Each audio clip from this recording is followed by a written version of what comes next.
Russia is not ready for peace and is only pretending to engage in so-called peace talks.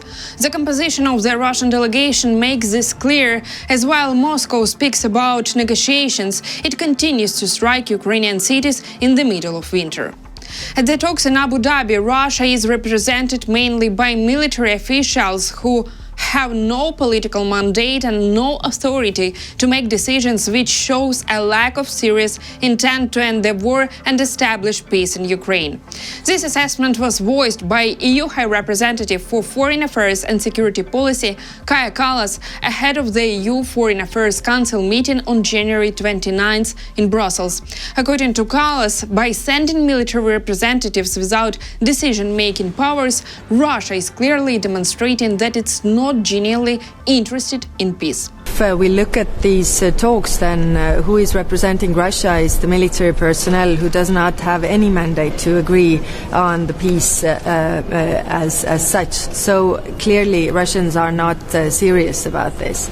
And for us it is important that we really see that we push Russia into really having negotiations. Right now they are just pretending to have them. We see them increasing their attacks on Ukraine because they can't make moves on the battlefield, so they are attacking civilians. In October, the number of civilian targets had been 93%. I think right now it's much, much more. She stressed that instead of engaging in meaningful negotiations, Russia continues to bomb Ukrainians, seeking not only to destroy cities, but also to freeze people into submission. At the same time, European partners are working on concrete solutions to help Ukraine protect civilians and survive the winter amid Russia's energy terror. They are bombing Ukrainians, trying to bomb and freeze them to surrender. And that's why we are also discussing the energy support that we can give them, because it's very hard winter and Ukrainians are really suffering. There's a humanitarian catastrophe coming there. EU foreign ministers meeting in Brussels also discussed the preparation of a new 20th package of sanctions against Russia. According to sources cited by Radio Free Europe, the European Commission is expected to present the draft sanctions package to member states for discussion as early as next week, with the goal of adopting it by the 4th anniversary of Russia's full-scale invasion of Ukraine. The package is expected to include additional measures targeting Russia's so-called shadow fleet of oil tankers that continue exporting oil under foreign flags to bypass sanctions.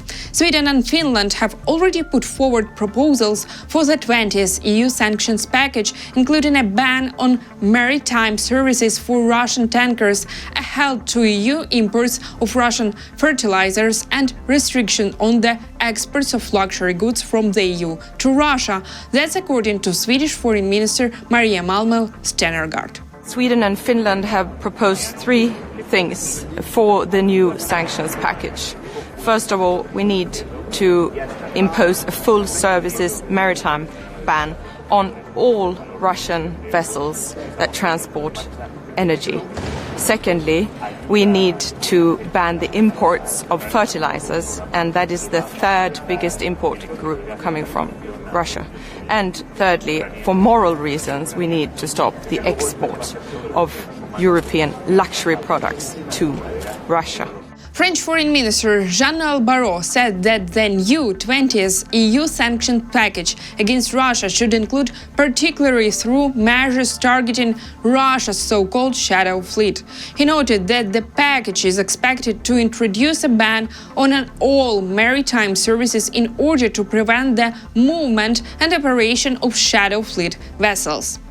These repeated strikes on civilian and energy infrastructure demonstrate that Vladimir Putin is still not willing to engage in good faith negotiations, leading to a ceasefire and a lasting peace. This is why we are continuing our work to ensure that the 20th package of sanctions against Russia is as strong as the 18th and 19th, with particularly robust measures, notably the ban on any maritime services that continue to enable or facilitate the movement of vessels belonging to the Shadow Fleet. As you will have noted, ships from the Shadow Fleet have recently been seized by the National Navy in the Mediterranean. A few days ago, we will of course also address the situation of those affected.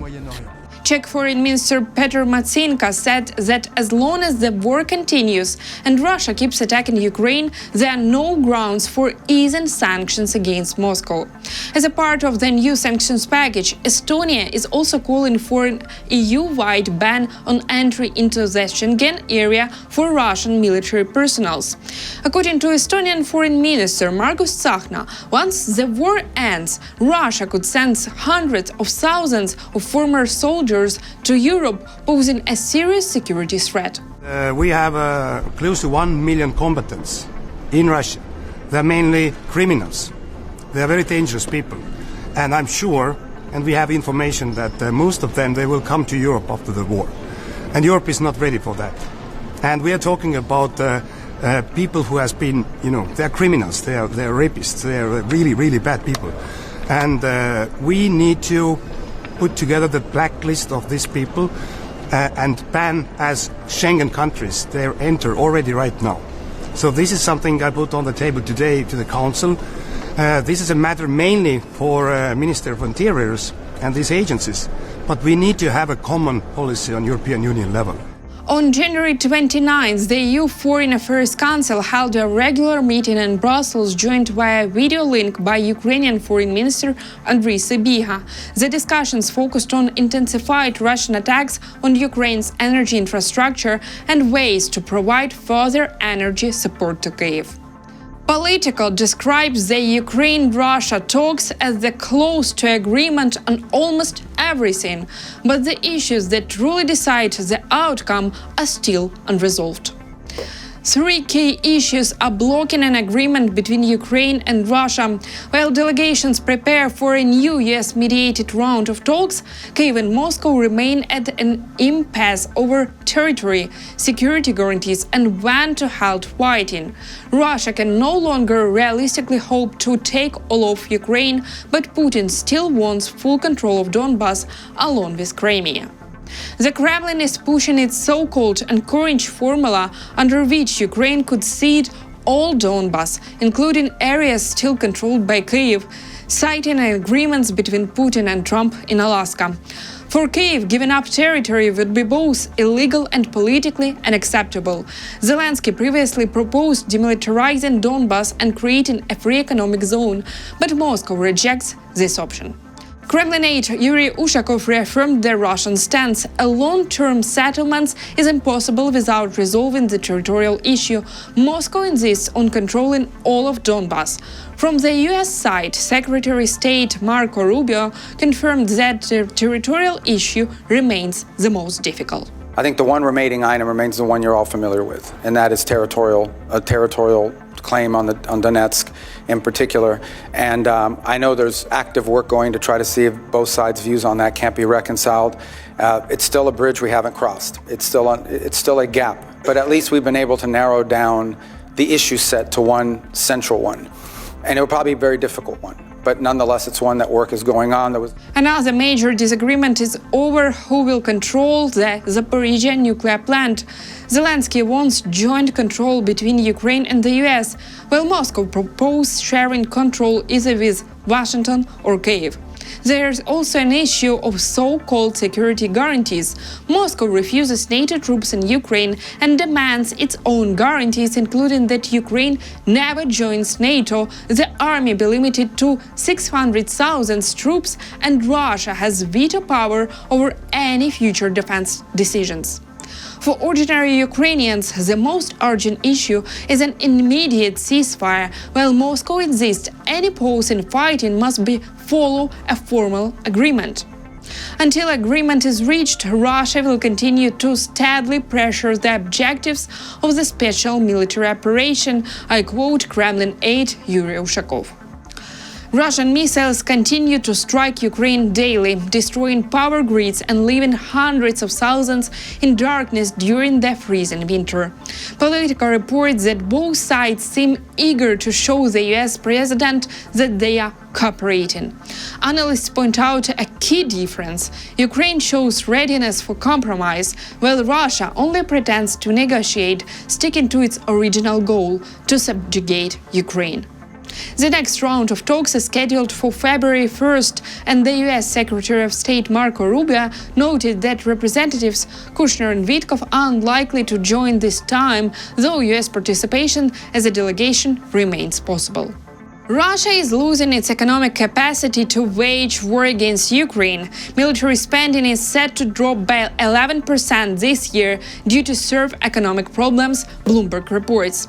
According to a 3-year forecast from Russia's Ministry of Economy, growth in sectors tied to state defense orders, including military equipment, drones and ammunition, is set to slow to 4–5% this year, down from nearly 30% in previous years. Bloomberg notes that the rapid buildup of arms fueled by massive budget spending and round-the-clock factory operations is gradually losing momentum as the war approaches its 4th year and pressure on the Russian economy grows. Defense spending remains the largest budget item, yet it is only major category the government has decided to cut. Overall, war-related expenditures are expected to drop by nearly 11% after over 30% growth last year. Finance Minister Anton Sulyanov is now emphasizing a balanced budget resilient to sanctions and falling oil prices, while First Deputy Prime Minister of Russia Denis Manturov reported that last year civil production of defense enterprises exceeded 30%, and the government plans to expand civilian projects further. According to the Ministry of Economy, in 2025, growth in optical and electronic industries, which include military components, slowed to 11% from 28% in 2024. Production of tanks and other compact vehicles slowed to 27% from 34%, and productions of ammunition and metal products slowed to 14% from 32%. Russia's economic problems are worsening due to sanctions. Oil export revenues in 2025 fell by about 20% compared to 2024 because of lower global energy prices. That's according to Financial Times. In November, the gap between Brent crude at its lowest level since 2021 and Russian Urals doubled. The discount jumped to over $24 per barrel compared to around $15 before. Combined with the low prices, this cut Russia's energy revenues in 2025 by roughly 1/5 of the annual budget. For some shipments to India, prices fell to $20 to $25 per barrel, barely covering Russia's break-even cost. Analysts warn a $10 deviation in the average Ural price could wipe out revenues by 1.5 to 1.8 trillion rubles. If low prices and a strong ruble persists, the deficit could reach 3 trillion rubles by year's end, about 7.5% of the revenues Moscow expects in 2026. Energy revenues as a share of the total budget have dropped from 50% at the peak to 24%, the lowest level in a decade. To cover the gap, the Kremlin has been forced to raise VAT and taxes on small businesses. That's all for today. Thank you for watching, and don't forget to subscribe to our channel and leave your comments below.